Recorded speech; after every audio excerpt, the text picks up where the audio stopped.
Bienvenidas y bienvenidos a este programa especial de Justicia TV para reflexionar sobre cómo impartir justicia con perspectiva de género. ¿De qué hablamos cuando hablamos de perspectiva de género? ¿Cuál es la metodología específica a través de la cual podemos aterrizar el concepto de perspectiva de género en la resolución de casos concretos? ¿Y qué aporta precisamente la perspectiva de género a la calidad en la impartición de justicia? Para platicar de estos temas, le doy la bienvenida al programa a Rebeca Saucedo, directora general de Derechos Humanos en el Consejo de la Judicatura Federal. Bienvenida, Rebeca. Muchísimas gracias, Miguel. Un gusto Un tenerte gusto. aquí. Y también le doy la bienvenida al programa a la jueza Marta Magaña, jueza quinta distrito en el estado de Morelos. Marta, bienvenida. Muchísimas gracias, Pues doctor. empecemos contigo, Marta. ¿Qué aporta la perspectiva de género a la impartición de justicia en tu tarea cotidiana? Tú como juzgadora, ¿la usas, no la usas? ¿Sientes que al aplicar perspectiva de género se enriquece la argumentación que tú viertes en tus resoluciones? Bien, partiendo de la base de que la perspectiva de género es una herramienta con la que cuenta el juzgador tratándose de temas jurisdiccionales para visibilizar esas barreras cristalinas, transparentes, esos llamados techos de cristal, esos pisos pegajosos que hacen una asimetría frente a derechos que han sido reconocidos en forma inequitativa o desigual entre hombres y mujeres. Poner en contexto un caso. Anteriormente, como un juzgador lo hacía, poníamos en la mesa de debate lo que me pide el quejoso, lo que realiza la autoridad y qué es lo que el derecho va a dar, ¿no? En un, digámoslo, triángulo. Un tanto Un formalista. tanto formalista, exactamente. ¿Qué nos genera esta herramienta, esta perspectiva y que viene, como todos lo sabemos, a partir de la reforma de derechos humanos que ha tenido una dimensión impresionante en tema de derecho? Es el juzgador no se queda con eso. Hay que hacer una visión y ponemos en esa mesa de debate el contexto del caso. ¿Qué es esto? ¿Qué ha hecho esa mujer para llegar a pedir ese derecho que se encuentra limitado? ¿Cómo vive? ¿De dónde viene? ¿Qué es eso que se le limita? ¿Qué es eso que se le fractura? Que a una simple vista no puede verse. Entonces, ¿lo hemos utilizado? Claro que sí. Es una forma, yo diría, de allegar en una manera real un derecho, hacerlo visible, hacerlo real y generar lo que nosotras llamamos el emparejar ese piso. Porque en ocasiones pudiera ser que el emparejar ese piso no es repartir, digamos, una rebanada de pastel en partes iguales, hombre o mujer, sino que tal vez necesitamos un escalón más, tal vez necesitamos quitar un rol de género que es lo que viene haciendo la distinción, la diferencia, la opresión a esa mujer. ¿Por qué? Por temas pueden ser laborales, tenemos la doble jornada, tenemos temas de crecimiento profesional, tenemos cuestiones donde hay, digamos, temas alimenticios, pero que, por ejemplo, se interseccionan o se cruzan con otros derechos, como puede ser una migrante, como puede ser una niña, como puede ser un indígena. Entonces, ¿qué nos da la perspectiva del género? Nos da esa herramienta para que nosotros visibilicemos esas barreras cristalinas que realmente a simple vista pudiéramos decir la norma no está generando una discriminación, sin embargo, materialmente lo hace. Ahora, este es un llamado, Marta, entonces, a que desde la función jurisdiccional se trascienda ese formalismo y mires la realidad, porque cuando tú dices, bueno, vamos a ver Exacto. de qué contexto viene esta persona, pues cuál es su experiencia de vida, por qué ha transitado, cómo se relaciona a lo mejor con su pareja o con su empleador, etcétera. Yo entiendo que estás haciendo un llamado, Marta, o que esto, en tu experiencia como juzgadora, se aplica trascendiendo el formalismo jurídico. Ya no Claro, basta con el código, el tratado, etcétera. ¿Hay que ir más allá entonces? Sí, claro. Yo considero, desde mi punto de vista, que precisamente ese rubro que llamamos derechos humanos hace que el juzgador sea sensible. El derecho es sensible, el derecho debe de ser humano. El derecho es de un juzgador humano, sensible y capacitado, claro que sí, pero lo va a dar a una persona que se le está vulnerando la parte más, digamos, íntima, emocional. Son cuestiones que afectan la sensibilidad de una persona. Cuando estamos tratando esos temas, es la, digamos, por natura, es la afectación más sensible, más intensa que puede recibir una persona. Y que en estos casos, además, se refiere a mujer, al género como tal. ¿Por qué? Porque estructuralmente, como ya lo hemos platicado, lo has platicado en otros programas, las mujeres han sido discriminadas. Sí. Porque desde el momento que una mujer nace, se le asigna para tareas del hogar, al hombre se le dan roles de poder porque él va a ser un directivo, porque él va a ser un presidente, porque él va a ser un juzgador. O va a ser un proveedor del hogar también Exactamente, él tiene que ver porque va a proveer y tiene esa responsabilidad. En contrapartida, pues la mujer debe de serle leal, debe ser sumisa, debe de lograr mantener ese matrimonio, esa familia, debe de servirle a él, porque él es el que va a salir a buscar el ser ese proveedor, ¿no? Entonces, todo eso que ya hemos platicado, que son roles de género, tenemos que fracturarlos. Y muchas veces, si no ponemos el contexto del caso realmente sobre la mesa, ¿qué es lo que está atrás? ¿Por qué? Porque ella viene con esa afectación distinta.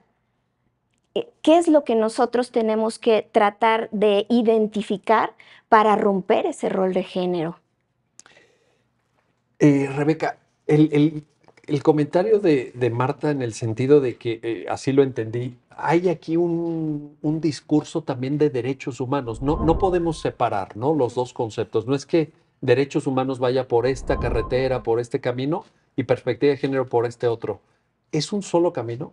¿Van de la mano? Van totalmente de la mano. De hecho, hay que entender también que la perspectiva de género es una obligación internacional también y nacional, que está reconocido no solamente en la Constitución, principalmente en el artículo primero y el cuarto constitucional, sino que también parte de una construcción amplia de lo que implican los derechos humanos. ¿Y qué son lo que buscan los derechos humanos? Pues que entre y quienes hemos estado estudiando también más los derechos humanos, de cuál es el fundamento de los derechos humanos, uno de los elementos fundamentales es que todas las personas los podamos utilizar, los podamos hacer exigibles en condiciones de igualdad. Y lo que nos dice la perspectiva de género es justamente eso. Lo que han empujado también, por supuesto, que los movimientos feministas, que es quienes han puesto también en la mesa esto de la necesidad de juzgar con perspectiva de género, de transversalizar la perspectiva de género, es queremos los mismos derechos. Y la perspectiva de género no solamente es un beneficio para las mujeres. Hay que también entender que el género es una construcción sobre lo que implica, lo que se ha construido socialmente respecto tanto de los hombres como de las mujeres. Y si bien es cierto que el género ha afectado, o esta construcción social que ha privilegiado además lo masculino sobre lo femenino, y por tanto se han visto mayormente afectadas las mujeres y las disidencias sexuales, los hombres también se ven afectados por el mismo género, ¿no? Y por estas mismas construcciones. Em, para mí, pensar también la perspectiva de género es pensar en que estamos construyendo condiciones de igualdad en contextos de desigualdad estructural. Hay una estructura social, cultural, política, económica que nos ha construido de determinadas maneras y que nos ha dicho que las mujeres tenemos que comportarnos de esto, hacer esto, y que los derechos se han limitado también en función de pensar que este sujeto universal masculinizado, que además que tiene determinadas características también de lo que es el hombre, No todos los hombres tampoco encuentran coincidencia con ese sujeto Sí, con universal. esa representación de Con la esa masculinidad, ¿no? A lo mejor Exacto, tanto idealizada. exacto. O sea, entonces, por ejemplo, no sé, pensar que, y como ha habido también sentencias muy relevantes en esa materia de la Suprema Corte incluso, ¿no? De decir, los hombres no tienen derecho a guarderías, por ejemplo. Claro, que es, ¿Por qué? no, Porque está es una determinación el legislador que, claro, o sea, ¿y por qué? ¿Y cuál es la explicación de detrás de ello, no? Es, el hombre no necesita guarderías, porque siempre hay una mujer que claro, cuida. claro.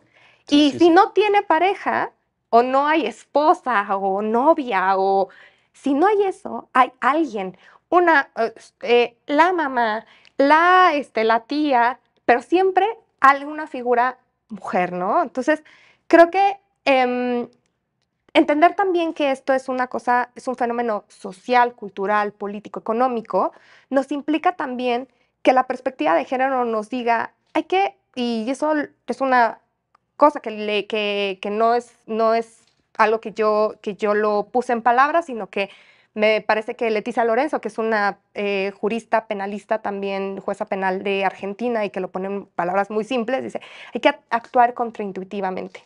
Mm. Porque estamos en una sociedad que nos ha construido desde esa perspectiva, en donde decimos qué hacen los hombres, qué hacen las mujeres, qué deben de hacer, cómo se deben de comportar. Entonces, lo que tenemos que hacer para romper con esas desigualdades estructurales es actuar contraintuitivamente, dar un paso atrás y cuestionarnos si realmente nuestras determinaciones están siendo con igualdad de condiciones, o si en realidad lo que estamos haciendo es reproducir los roles, estereotipos que socialmente y culturalmente nos han construido, y transformarnos en agentes de cambio, ¿no? Que eso es principalmente también lo que nos dice la perspectiva de género, es seamos agentes de cambio, deconstruyamos estas desigualdades estructurales, estas condiciones que no nos han llevado ni a hombres ni a mujeres a un plano de igualdad, en donde también los hombres se les ha dicho, como decíamos, qué tienen que hacer y qué no tienen que hacer. Entonces, Eh, y las poblaciones de la diversidad sexual y de las disidencias sexuales, ¿no? Que también se ven desproporcionalmente afectadas con el género. Cuando hablas de esta desigualdad estructural, Rebeca, Ujú, hacía yo un eco con Campo Algodonero, exacto. Ujú, porque justamente ahí, como ustedes recuerdan, ujú, la Corte Interamericana de Derechos Humanos ujú, dice que esa puede ser la semilla, esa ujú, discriminación estructural que se extiende a el ámbito laboral, educativo, familiar, exacto. el transporte público, el espacio público, lugares de violencias Exacto. múltiples Ujú. hacia las mujeres, de lo que luego, la semilla de lo que luego, en una escalera de violencias hacia las mujeres, pues termina siendo el feminicidio. Exacto. Creo que aquí, por ejemplo, muchas veces cuando se cuestiona una de las herramientas que también construyen igualdad, ¿no? Que es el lenguaje incluyente y no sexista, dicen, es que hay otras cuestiones mucho más importantes que el lenguaje incluyente. Yo les digo no, y Campo Algodonero es una de los ejemplos clave, ¿no? Cómo Claro.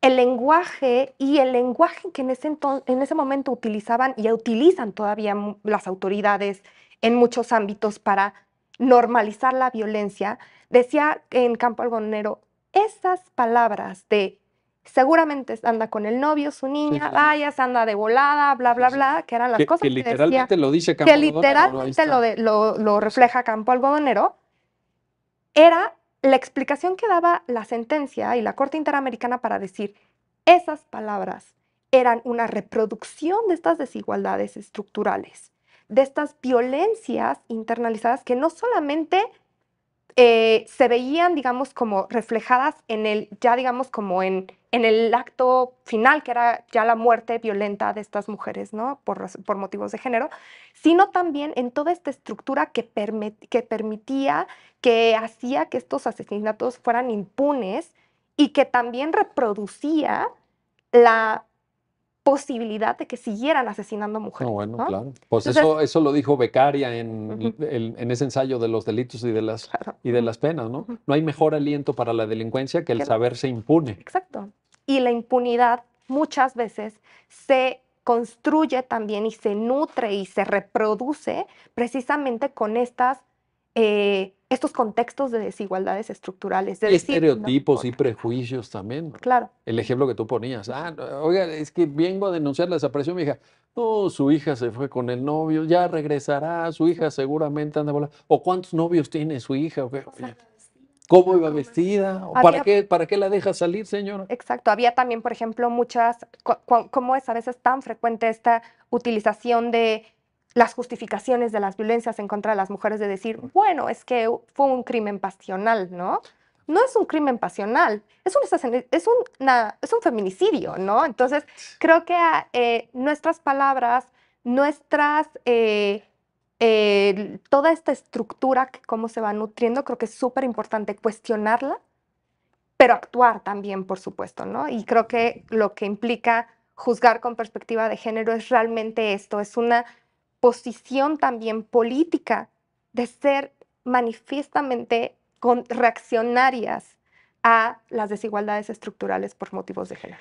Esto implica, Marta, te lo planteo, te lo pregunto, la posibilidad de actuar, porque dice Rebeca, ok, está el tema conceptual, etcétera, pero lo que hay que hacer es actuar Exacto. y tener una postura de política, entiendo política pública, ¿no? Pues de Digamos, política y política en, bueno, y de ideología y de construcción también, de claro. discurso. Ujú. ¿Cómo se aplica esto a la hora de ejercer una función jurisdiccional? Por ejemplo, materia familiar, laboral, penal. Ok, podemos hacer un ejemplo sencillo. Pudiera ser, te comento un asunto del cual yo ya trabajé. Nos llega una demanda de amparo. El caso es una orden de detención de una menor, de una niña. Al amparo viene la mamá y viene la abuela, preocupadas porque pues la niña fue detenida. Entonces, al rendir informe, las autoridades explican que la niña no propiamente fue detenida, sino que fue depositada en un albergue porque esta niña de 13 años ha sido abusada sexualmente de su padrastro. Entonces, digamos, justicia formalista, digamos, bueno, la autoridad, el Ministerio Público ya devolvió a la niña con su mamá y con su abuela, pues sobreseeríamos el juicio, ¿no? No hay más, no hubo ninguna orden de detención, la niña ya está con los familiares. Entonces yo te digo, bajo una mirada de perspectiva de género, ¿qué podemos ver? Vemos que de los análisis psicológicos que le hacen a la niña y de las intervenciones que tuvo con las autoridades, ella relata que efectivamente ella ha sido víctima de este abuso y también relata que su mamá le ha pedido que se retracte porque le explica que esa persona, su padrastro, está detenido y pues entonces él es el que les provee y ahora cómo van a vivir.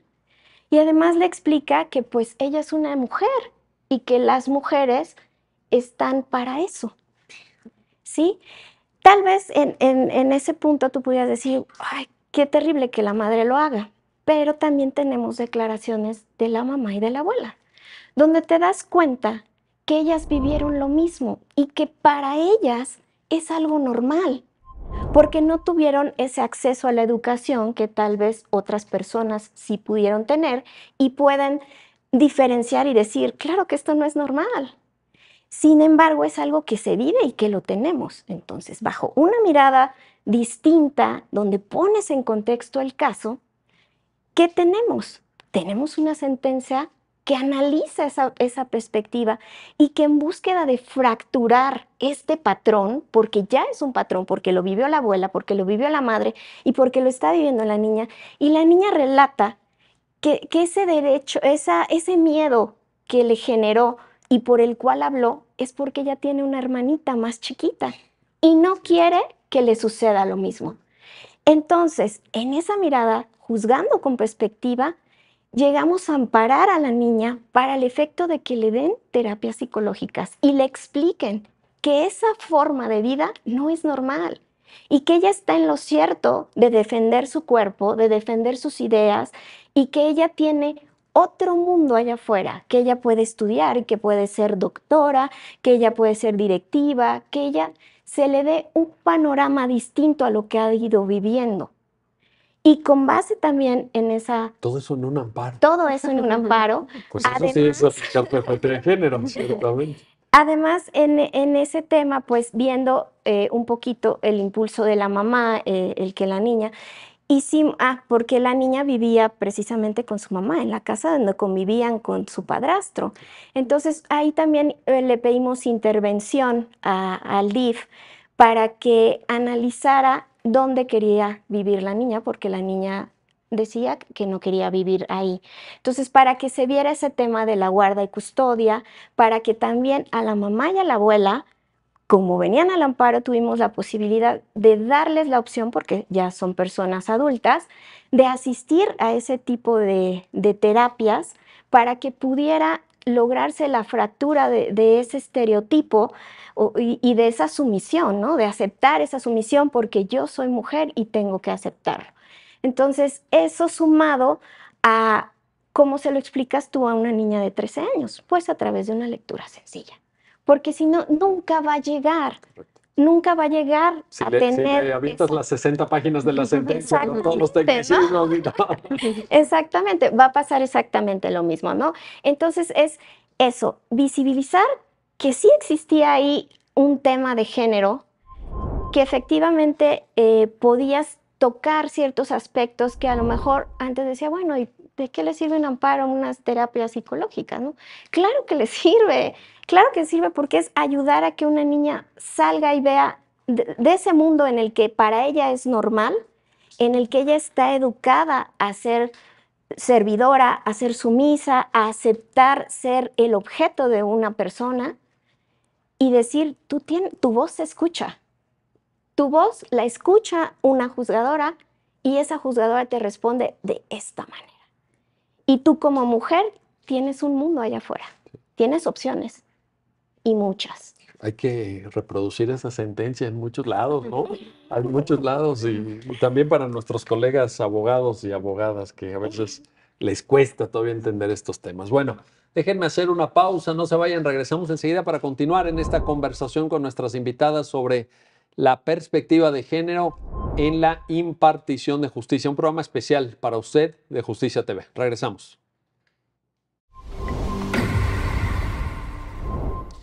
Ya estamos de vuelta, ya estamos de regreso en este programa especial de Justicia TV para platicar de pues cómo se debe impartir justicia con perspectiva de género. La jueza Marta Magaña nos ponía un ejemplo antes de ir al corte, pues diría yo muy ilustrativo, pero también hasta cierto punto, Marta, desgarrador, porque refleja una realidad incómoda, una realidad violatoria de derechos humanos, me atrevo a calificarla así, y que le cierra oportunidades de vida a las personas, y es lo que no debemos de permitir. Ahora, en este sentido, regreso contigo, Rebeca, la perspectiva de género tiene también una función de romper un velo de normalidad, porque fíjate lo que nos decía Marta, la abuela, la mamá, la propia niña de 13 años, la hermanita, que no sabemos cuántos años tenía, pero que ahí venía también y que a lo mejor estaba en una situación por lo menos de riesgo por vivir en ese entorno familiar. Viene la perspectiva de género, viene toda esta argumentación que refería Marta. ¿No es eso también una forma de romper ese velo de normalidad que de otra manera, pues a lo mejor ni ella misma ni la propia niña se daría cuenta de lo indebido que son estos abusos sexuales? Claro, por supuesto. O sea, creo que como lo mencionaba en mi intervención anterior, era como, es parte también, o sea, ha sido una construcción también que se ha dado de generación en generación, que se van reproduciendo también estas desigualdades y que por supuesto que es una forma también de reaccionar a ellas, ¿no? Creo que un elemento también fundamental de lo que nos lleva la perspectiva de género es, como decía, a ver también a las personas, ¿no? Ver sus contextos, entender por qué, de dónde vienen las situaciones que se generan, ¿no? Y las sentencias, además, y siempre que pues, he tenido oportunidad de hablar de estos temas con personas de la judicatura, las sentencias tienen un poder enorme también de reconocimiento de los derechos, pero también de legitimación de las, puede ser de las igualdades y de esta, digamos, esta perspectiva de género, cómo se cristaliza en el poder que tiene una sentencia, ¿no? De decir, te estoy reconociendo tus derechos, pero también pueden ser fuentes de perpetuación también de las desigualdades, Vaya ¿no? que sí. Entonces, Y ejemplos ha habido, ¿eh? ha habido bastantes, ¿no? Entonces yo creo que también es como de qué lado nos queremos posicionar, ¿no? Por supuesto que siempre voy a hacer la invitación de vayámonos a la parte de la igualdad, a la parte de los derechos, Bueno, y en general, ¿no percibes, Rebeca, que pues ya una generación de juzgadoras, de juzgadores, digamos, que recientemente se han incorporado al trabajo jurisdiccional, trae ya esa perspectiva? ¿Lo percibes así o de plano? No, yo creo que ha habido cambios importantes, o sea, creo que también el esfuerzo, y digo, voy hablando también como desde el ámbito que más conozco, que es el Poder Judicial de la Federación, creo que ha habido un esfuerzo también muy grande por parte del propio Consejo de la Judicatura para capacitar a las juzgadoras y juzgadores en temas de derechos humanos, de perspectiva de género, por supuesto, ¿no? Dentro de grupos en situación de vulnerabilidad. Y eso creo que hace también una posición también política, ¿no? Del Consejo de decir, lo que queremos de las juzgadoras y los juzgadores es que actúen con perspectiva de derechos humanos, que construyan con sus resoluciones contextos de igualdad. Y creo que eso va a ir empujando. Creo también, y hablábamos también antes de iniciar esta conversación en este espacio, lo hablaba con la jueza que hay también esta distorsión también de las herramientas de la perspectiva de género, y eso es algo que también tenemos que estar bastante alertas, ¿no? Estas argumentaciones muy grandes sobre qué es la perspectiva de género y que al final en 2 párrafos dicen por qué no es aplicable en el caso concreto la perspectiva de género, ¿no? No, o sea, creo que las herramientas de los derechos humanos nos tienen que llevar a cuestionar también el status quo, a hacer más con nuestras resoluciones, a ver más allá de lo simple, lo que puede estar contemplado exactamente en el código, ¿no? O sea, a que con nuestras interpretaciones se hagan también transformaciones de las vidas de las personas, porque lo que estamos resolviendo y sobre lo que estamos decidiendo es sobre vidas, no sobre un expediente, no sobre hojas. Estamos resolviendo con personas. Entonces, ¿cuáles son los contextos? Creo que hay posibilidades enormes con las sentencias de construir contextos de igualdad, de cuestionar estas estructuras, ¿no? No solamente, además, los sistemas de opresión que vienen por las cuestiones de género, ¿no? Sino también el capitalismo, ¿no? El racismo, ¿no? Como otros sistemas de opresión también interseccionan para crear contextos de desigualdad muy particulares y que están afectando las vidas de las personas, ¿no? Entonces, creo que esa es una cosa que habría que tener siempre como acompañándonos cuando vemos estos temas. Entonces, yo creo que vamos allá, pero justamente en estas como usos inadecuados de la narrativa de derechos humanos hay que tener mucho cuidado, ¿no? O sea, no por el simple hecho de que hagamos una sentencia en donde se plasme lo que, por ejemplo, ha dicho la Suprema Corte, estamos ya juzgando con perspectiva de derechos humanos, ¿no? Tenemos que creernos realmente y tenemos que entender verdaderamente cuál es el trasfondo de esas resoluciones, de esos criterios, para que precisamente pues hagamos contextos de igualdad con nuestras sentencias. Ahora, esto puede implicar, Marta, también una ruta, un desarrollo interpretativo, argumentativo, que todavía está en construcción. Te lo pregunto por esto, porque ustedes en el ejercicio de la función judicial federal, sobre todo a través del juicio de amparo, controlan a veces lo que se van resolviendo en instancias jurisdiccionales del fuero común y aplican perspectiva de género, y a veces dicen tal sentencia se tiene que revocar o no estuvo bien tomada tal decisión jurisdiccional por el Poder Judicial del Estado de no sé cuántos. Y hay veces que los juzgadores del foro común, por ejemplo, a mí me lo han platicado en conferencias, en eventos académicos, en clases, dicen, no estoy seguro de entender a cabalidad la concepción de perspectiva de género que tienen juzgadoras y juzgadores federales. ¿Observas que se requiere, digamos, un poquito más de construcción o ya está perfilado el tema de la perspectiva de género? No, no, no. Yo creo que es una construcción que se va dando, ¿no? El derecho es flexible, es dinámico y precisamente esta forma de interpretarlo tiene que serlo también, porque va acorde a cada caso. O sea, tal vez ahí sea como un tema o una línea muy sensible. ¿Por qué no podemos decir, como lo comentábamos, no podemos hablar de una perspectiva de género solo porque hay una mujer? No podemos hablar de eso o mantener ese argumento para todos los casos. O sea, cada caso es específico, cada caso tiene que atender a ciertas cuestiones que lo sostienen, que lo llevan por otra línea, que lo dimensionan porque tal vez tenga una interseccionalidad de vulneraciones. Entonces, cada caso es específico, pero lo general creo que podemos entenderlo en un argumento ¿Ya genérico. permeó en la cultura jurídica esta Bueno, comprensión yo o te puedo este decir, entendimiento al que te refieres? yo desde mi punto de vista, ha permeado muy poco porque Es que yo creo que sí. seguimos teniendo este tipo de asuntos, ¿no? Ha permeado muy poco, pero también hemos visto el resultado. Y a mí me ha tocado ver en cumplimiento a las sentencias que esa misma juzgadora, me tocó que era mujer, en otro asunto vuelve a utilizar ya esos argumentos y da esa nueva perspectiva. Y también me ha tocado ver que litigantes toman esos argumentos de las sentencias, toman esos argumentos de un acuerdo, porque no solo es en la sentencia, Claro, claro. puede ser también en una suspensión, y ya empiezan a darle ese nuevo enfoque. Pero sí, recientemente la ONU Mujeres saca un estudio y nos dice, así como vamos, nos faltan 300 años. Sí, ha llamado mucho la 300 atención ese años. estudio. Ajá. No, pues ya. Entonces, Decía yo en un programa anterior, a partir de este dato que tú ahorita también nos haces favor de compartir, Marta, pues ya vámonos. Ya vámonos. no, No, porque nunca.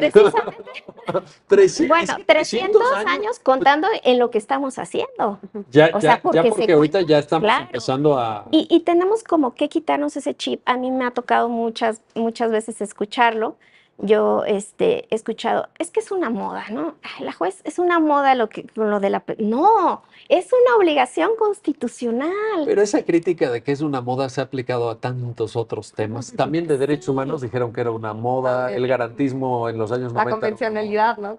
El control de convencionalidad. convencionalidad. Y entonces digo, no, Bueno, bueno, es una una moda, y crítica- nos faltan 300 años, o sea, no puede pero es ser una una crítica moda, ¿no? intelectualmente, perdón, lo voy a decir, perdón, pero es una moda, esa es una crítica en pantuflas, perdón, Sí, es sí, una sí, sí. crítica floja, Ajá. sin rigor académico, Claro, sin claro, rigor claro. intelectual. ¿No? O sea, Sí, entonces no puedes dejar por creer que sea una moda, no puedes dejar de hacerlo, no puedes dejar de tener esa sensibilidad y de empezar a ver todos, porque si te fijas, esa opresión viene de la sociedad, viene Sí, de claro. tu vida cotidiana, viene Sí. de tu familia, De viene tu de tu entorno. entorno. Claro. Entonces, es empezar desde la sociedad. La obligación sí es de los juzgadores, pero también es de los académicos, también Sí, es de los litigantes y también es de la sociedad. Y que te escuchen, ¿eh? Que te Claro, escuchen. claro, estamos obligados todos. Y de los políticos, Por también supuesto. de los legisladores. Por supuesto, o sea, cada quien en el ámbito de sus facultades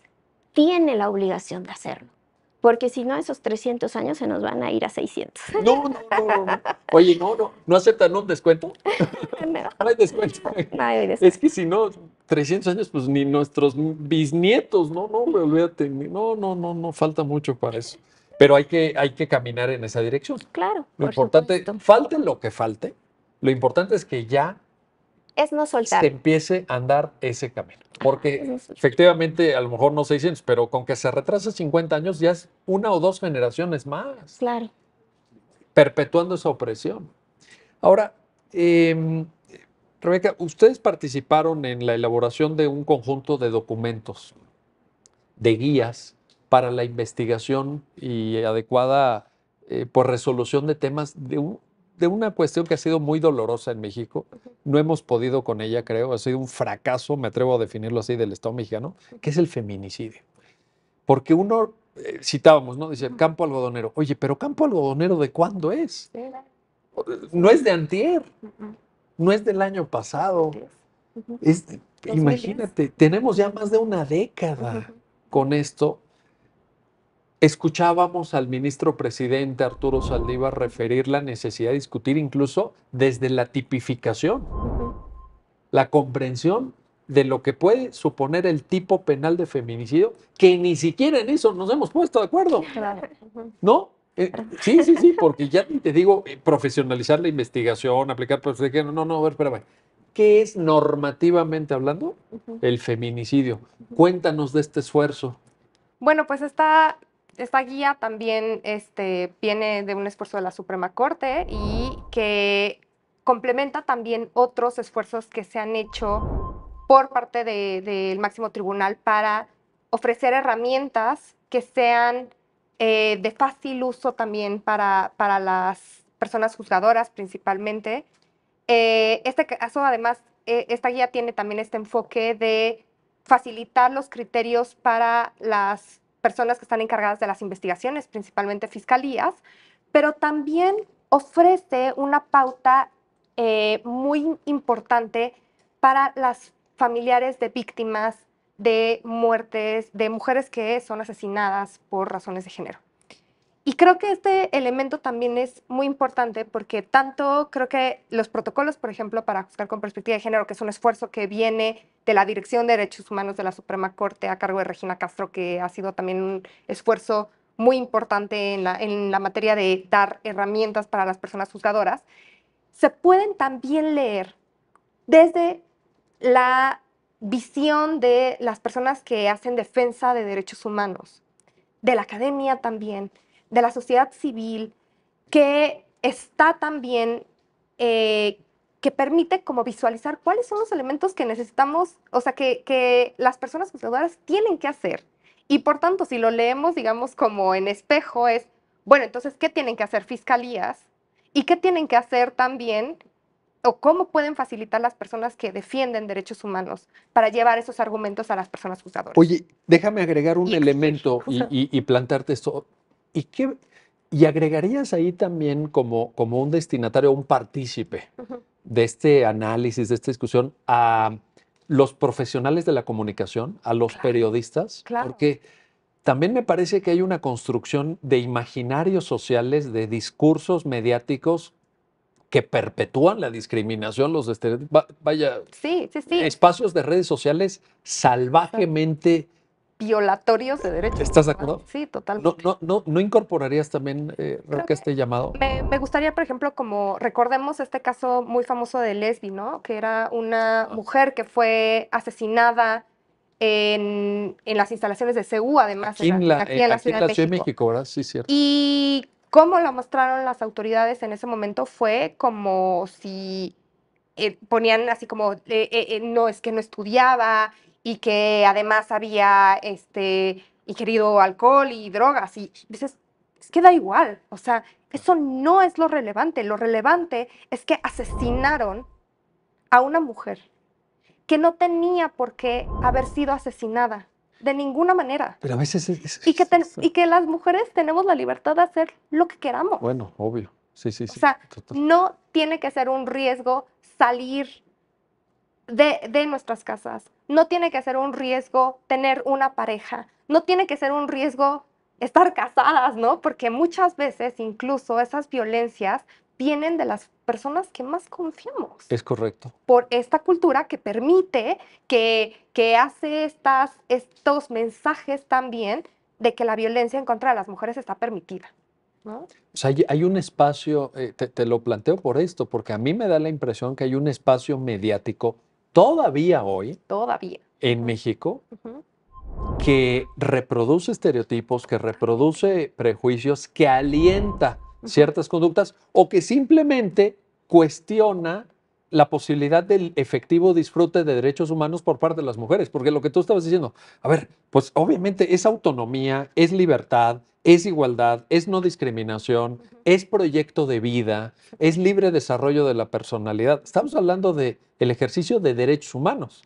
Y además de la diversidad de las personas, o sea, también, además de que todavía en los, en los medios de comunicación vemos cuestiones muy estereotípicas, ¿no? Como de lo que se espera de las mujeres, lo que se espera de los hombres, también vemos una todavía blanquitud, por así decirlo, en las personas, como si todas las personas fuéramos, blancas, altas, rubias, ¿no? O sea, y pues no, o sea, no es así. Entonces, hay una diversidad también y lo que tenemos que apostarle también es a que todas las personas nos vemos representadas en los mensajes de medios de comunicación, en la manera en la que se hacen efectivos nuestros derechos, ¿no? Por eso el género también tenemos que entenderlo como algo que tiene que entenderse de manera más compleja y de advertir otros ejes de opresión que también están ahí. El racismo, como decíamos, el racismo, los sistemas de opresión que vienen también por las cuestiones económicas, que en general es el capitalismo, ¿no? Lo que tenemos y que también ocasiona muchas cuestiones de desigualdad, ¿no? Y por eso estamos eh, pugnando por un entendimiento de el enfoque de género, pero también con una perspectiva interseccional.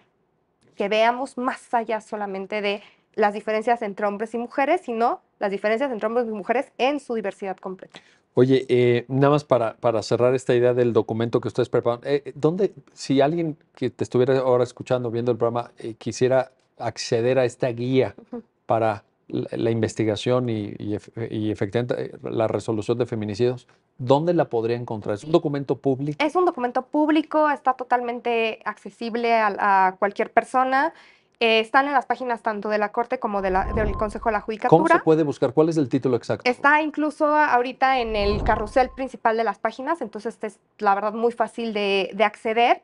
Y pues lo que se espera, pues obviamente no es un documento, pues digamos como conciso, ¿no? O sea, no, hay muchísimas otras discusiones y también eso es lo que me gustaría también invitar, que esto sea también un detonante de profundizar los temas, porque definitivamente es complicado poner todas las discusiones que hay en torno al ejercicio efectivo de los derechos dentro de guías que además pues tienen una lógica también de establecer digamos, como las pautas mínimas que se tienen que satisfacer, pero por supuesto que cada uno de los apartados que van a encontrar ahí, pues tiene su propio desarrollo muchísimo más profundo, pero creo que precisamente lo que estábamos buscando con este instrumento es generar una guía básica también que permitiera el conocimiento de cuáles son las obligaciones que sí o sí se tienen que seguir, ¿no? ¿Se puede descargar?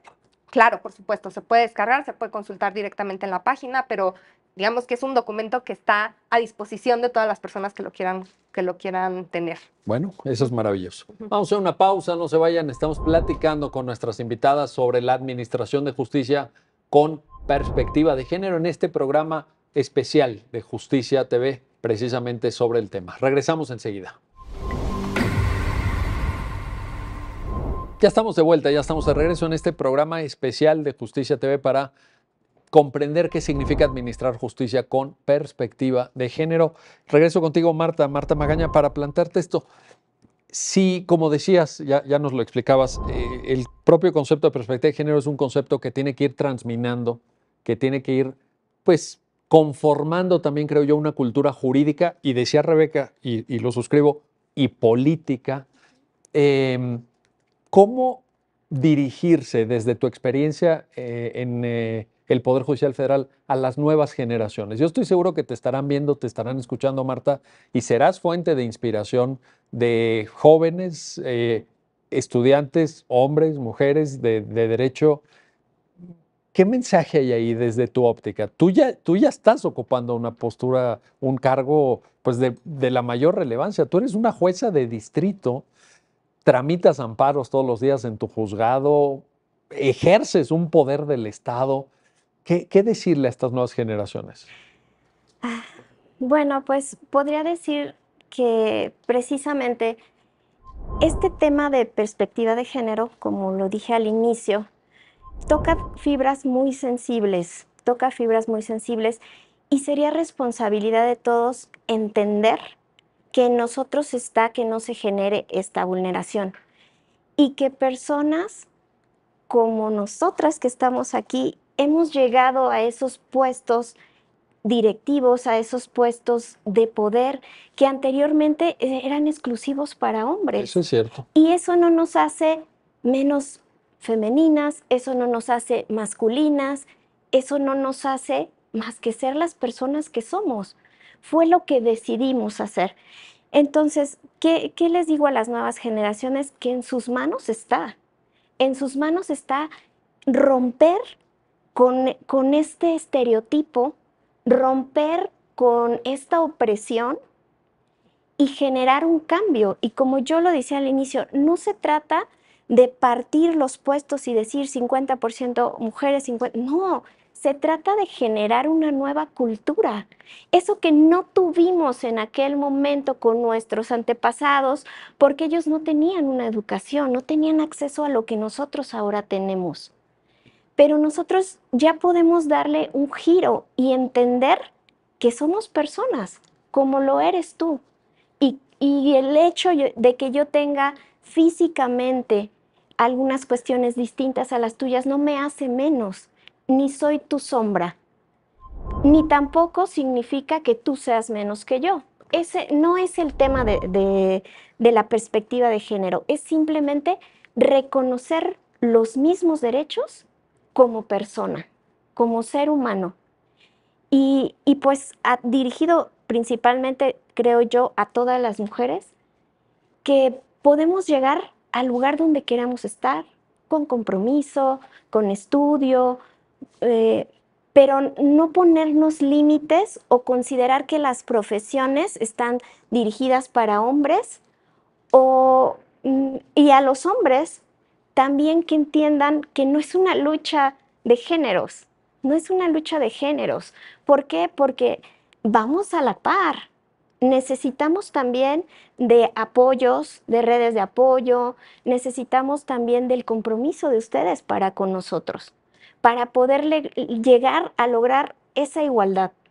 Entonces, creo que va por ahí, creo que es un poquito analizar lo que es el tema de la perspectiva, cómo se aplica, cómo cada uno desde el lugar donde está, porque no necesita ser un abogado, porque no necesita ser un juez, no necesita ser un comunicador, no necesita ser una directora en derechos humanos. Simplemente, mientras en tu contexto haya mujeres a tu alcance, tú tienes la posibilidad de hacer un cambio en la sociedad. Vaya que sí. Y un cambio de la mayor trascendencia, creo yo. Este cambio, Rebeca, también se puede aterrizar, se puede plasmar en una conformación distinta de la carrera judicial. Totalmente. Porque efectivamente ahorita escuchando a Marta y otras personas también a las que hemos tenido el gusto de escuchar en este tipo de programas, pues uno ya ve una mentalidad, una formación, tu propia incorporación, Marta, a la carrera judicial, por supuesto, y lo que te falta, porque todavía pues vas a subir muchos escalones, eso tengo la certeza de que así será. ¿Se puede también en ello, Rebeca? Claro, por supuesto. O sea, creo que también la perspectiva de género tenemos que llevar a que tenemos que llegar a la transversalización. Y la transversalización lo que implica es que la perspectiva de género sea el motivo también o algo que se tiene que considerar en cualquier decisión, acción política, pública, cualquier cuestión que sea parte también de la organización. Y en este caso la carrera judicial es es un muy buen ejemplo. Si lo que esperamos también es que las personas juzgadoras juzguen con perspectiva de género, pues tenemos que también tener una institución que sea sensible a las cuestiones de género. Que ponga el ejemplo, casi, ¿no? Exactamente. O sea, como hay un dicho muy común que dicen que el juez por su casa empieza, ¿no? Claro. Pues tenemos que empezar a construir instituciones que sean sensibles también a las cuestiones de género. Y una de las primeras elementos también que nos dice en las políticas de igualdad es, pues tenemos que incorporar al menos al 50% de la población mundial. ¿Cuál es el 50% de la población mundial? Las mujeres. ¿Qué ha pasado en las instituciones? Bueno, pues que si las vemos en términos globales, pues hay aparentemente una paridad. Pero ¿qué pasa cuando le hacemos lupa y nos damos cuenta que las mujeres no están en los puestos más altos pues de las jerarquías, por así No en decirlo? el mismo porcentaje, al menos, ¿verdad? No O en sea, el mismo porcentaje, están en las bases está el 50-50 y por ejemplo en el Poder Judicial, si subimos a los puestos de secretarías, de juzgados o tribunales, ahí ya empieza a haber un poco más de hombres que de mujeres, pero si nos vamos a los niveles de juezas y magistradas, ahí vemos unas disparidades enormes. ¿todavía? Todavía, pero creo que aquí sí me gusta que a pesar de que hay estos datos, ¿no? Que nos ponen ahí retos, me gusta pensar que vamos rompiendo poco a poco o al menos ya fracturando el techo de cristal. ¿Ha cambiado? Y te voy a, ¿Observas? sí, mira, dentro de los análisis que hicimos también cuando inició la administración del ministro Saldívar, fue que pues había estas disparidades. Actualmente se han hecho, dentro de estas políticas de la carrera judicial, se han hecho muchísimos concursos exclusivos para mujeres. Que ha generado también polémica, También ha tenido para que veas la necesaria necesidad, sensibilidad. claro. Y los concursos exclusivos de mujeres es simplemente una medida de acción afirmativa, es decir, para romper, por así decirlo, también con esta estructura de desigualdad.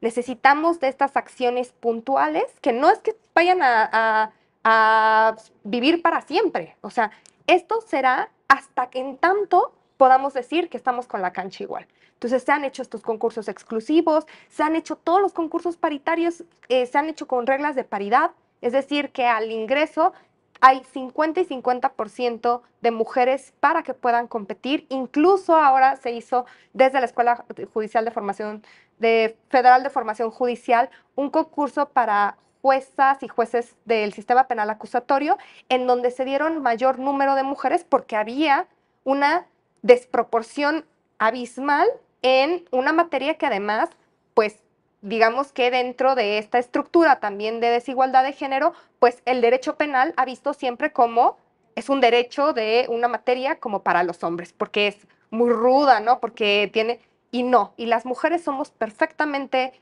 capaces también de estar en una materia que por supuesto que tiene sus implicaciones, digamos, como pues importantes, pero que precisamente hay unas enormes posibilidades de hacer cambios, ¿no? Entonces, ¿cómo? No basta tampoco que tengamos unas reglas, digamos, como unas políticas de paridad. Tenemos que acompañarlas también de crear condiciones óptimas para que las mujeres vayan a competir. ¿Cómo les vamos a hacer o a pedir que compitan en condiciones de igualdad, a pesar de que les demos las posibilidades?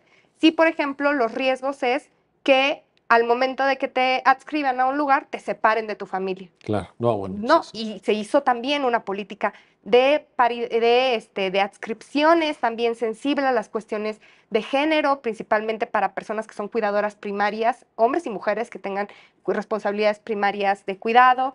Se hizo también políticas como la lactancia digna, que es un programa que además impulsamos desde la Dirección de Derechos Humanos del Consejo, que lo que queremos es también fomentar la lactancia en los espacios laborales en unas condiciones de dignidad, que también las personas titulares se sensibilicen con el tema y les permitan también a las personas que trabajan en los órganos jurisdiccionales a ejercer ese derecho, ¿no? Para que las cuestiones también de la lactancia materna no implique un desafío en su carrera laboral, ¿no? En su vida laboral.